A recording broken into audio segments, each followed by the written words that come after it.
The last stop. The monotonous, metallic clatter of the train had long ceased to be a soothing rhythm. For hours now, it had been nothing but the promise of a throbbing headache. As the carriages crawled through the Italian night slower than expected, the landscape outside bled into the darkness. Tina first noticed him in the reflection of the windowpane.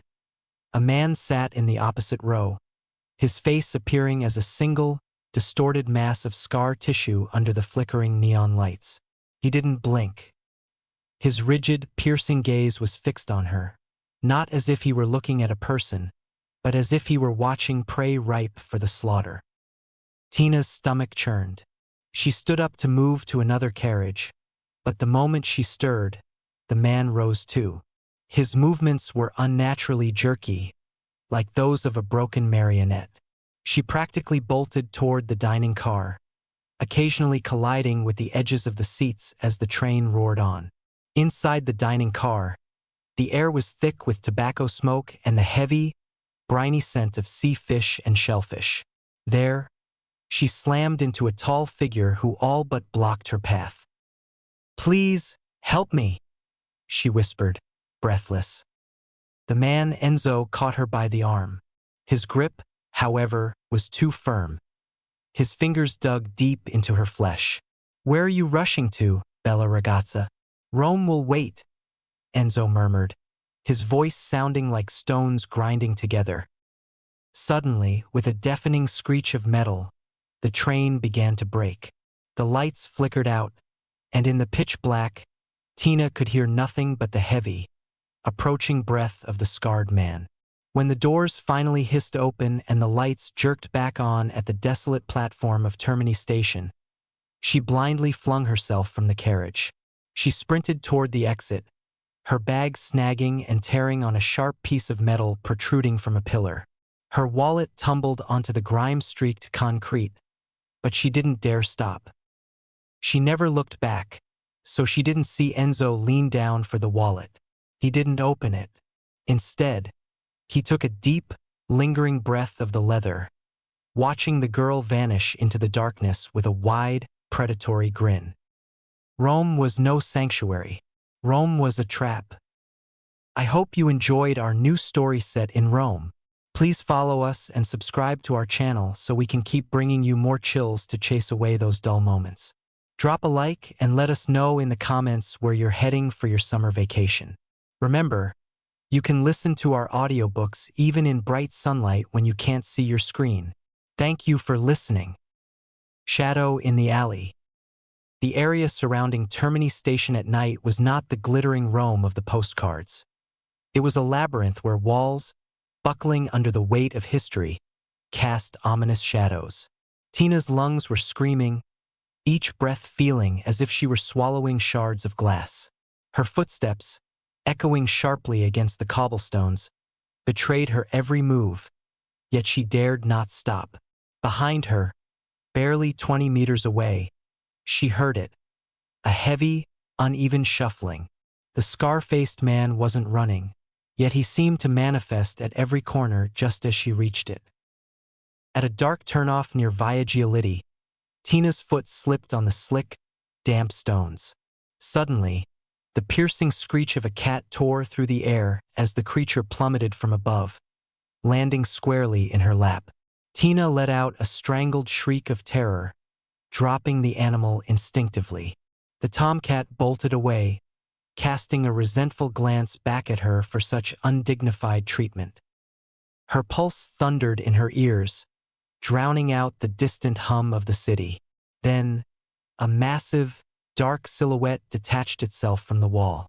Before she could scream again, a gloved hand clamped down, silencing her plea for help. With brutal strength, the figure hauled her into the depths of a crumbling archway. "If you make a sound now, we're both dead, Kara." A hoarse voice hissed directly into her ear. "Maybe the cat will distract him." Tina's body locked in pure terror, but as she looked up, the jaundiced glow of a street lamp caught her captor's face. It was Enzo, the man from the train. His gaze wasn't threatening, though. It was sharp, predatory, and intensely focused. She could feel the heat radiating from his body against the chill of the night.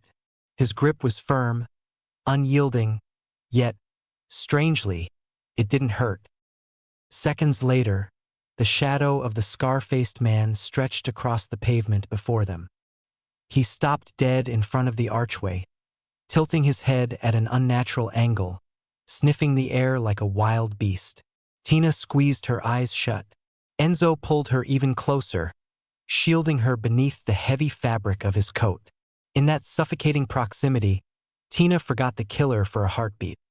She felt only the frantic rhythm of Enzo's heart against her back, slowing until it fell into a strange, synchronized beat with her own. She had never known such a volatile cocktail of peril and protection. Confession in the crumbling sanctuary.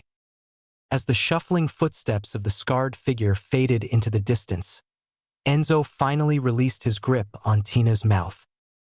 "Zitta, you're safe now, bella ragazza," he whispered, his voice vibrating deeply within the cramped walls of the archway.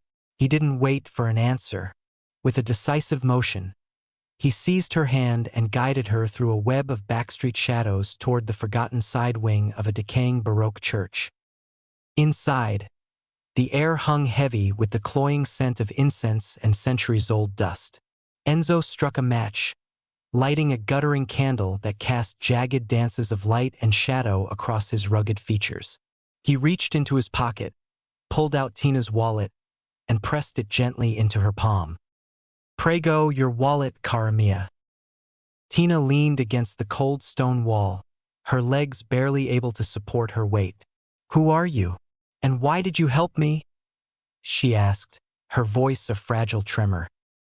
Enzo's gaze darkened as he looked back toward the entrance, staring into the blackness where the scarred man had vanished. "I'm Enzo. I was a detective once with the Rome police. But this city, sometimes the city swallows you whole. That monster out there, he isn't human, Tina.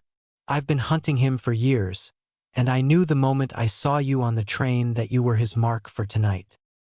Seeing her shudder, Enzo shed his heavy, dark leather jacket and draped it carefully over her shoulders. The material was still infused with his body heat and a faint, sharp hint of tobacco. "Non temera, do not fear. As long as you are with me, that diavolo won't lay a single finger on you." Tina looked up into his steel blue eyes. The icy terror that had frozen her blood began to thaw, replaced by a strange, tingling warmth spreading through her chest. There, in that crumbling shrine, under the very shadow of death, Enzo had become the only fixed point in her world. The seal of blood. The candle flame began to dance frantically as Enzo snapped open a switchblade. Without a moment's hesitation, he sliced through the inner lining of Tina's wallet. "Guarda, look, the mark," he whispered grimly. "What is it? What did you find? How did that get in there?" Tina's voice was thin, bordering on panic. From behind the slashed fabric, a small crimson wax seal tumbled into Enzo's palm. It was engraved with the image of a coiled serpent and a weeping eye. "Il marchio della morte," the mark of death. "This is the seal of l'ombra del sang," the shadow of blood cult. Tina felt a jolt of ice-cold fear race down her spine. "But I don't know anything about them. I'm just a tourist," she whispered through rising tears. Enzo stepped closer, his hands gripping her shoulders with an intensity that pinned her in place. His gaze burned into hers. "Ascoltami, listen to me, bella signorina. To them, you are no tourist. You are a key. They need your blood for an ancient ritual they intend to complete deep beneath the streets of Rome." Suddenly, from the ancient rafters of the church, came a series of non-human, scrabbling sounds. Something heavy hit the floor with a sickening thud in the dust, only a few meters away in the darkness. "Mio Dio, they're already here," Enzo hissed. He drew his pistol, the metallic clack of him racking around echoing through the hollow nave. For a fleeting second, The dying candlelight glinted off the porcelain mask of a figure in a black hood, staring at them from the shadows of the frescoes. The air seemed to turn to ice in Tina's lungs. She realized then, with terrifying clarity, the night had only just begun. Blood on the walls. They sought refuge in a threadbare, hidden guest house in the heart of Trastevere. The room was cramped, the wallpaper peeling away in damp strips, and the monotonous drumming of rain against the window pane only deepened Tina's mounting dread. Enzo leaned against the door, his eyes fixed on the hallway, his pistol resting heavy in his hand. Tina began to unpack a small bag of groceries they had picked up at a corner shop earlier that evening. Don't settle in too much. Stay attenta. Piccola. Stay alert, little one, he whispered. His warning was prophetic. The silence was shattered as the window exploded in a deafening spray of glass. Out of the darkness, the scar-faced man lunged at them. His movements were inhumanly fast, a long, curved dagger glinting like a silver tooth in the moonlight. Enzo moved with the grace of a panther, throwing himself in front of Tina. Dannazione, he roared. Damn it! The two men collided with savage force in the tiny room. It was a desperate, primal struggle. Fists thudded against flesh.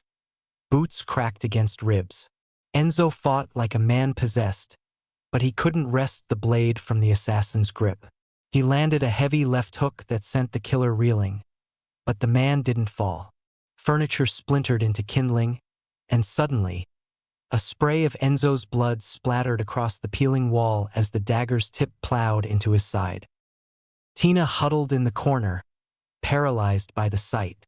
Even as her world turned to gore and shadows, she didn't dare make a sound, terrified that a single distraction might cost Enzo his life.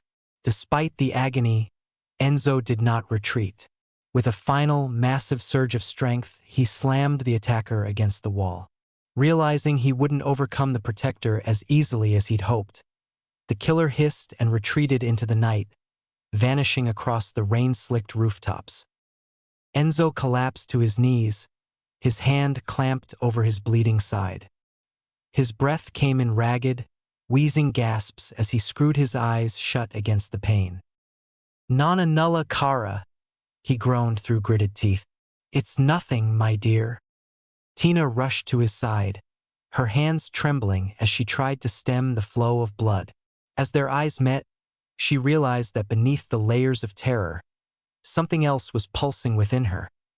A deep, aching attachment to this man who had been willing to die for her. She ran to the bathroom, returning with a clean towel, and began the delicate, desperate task of binding his wound.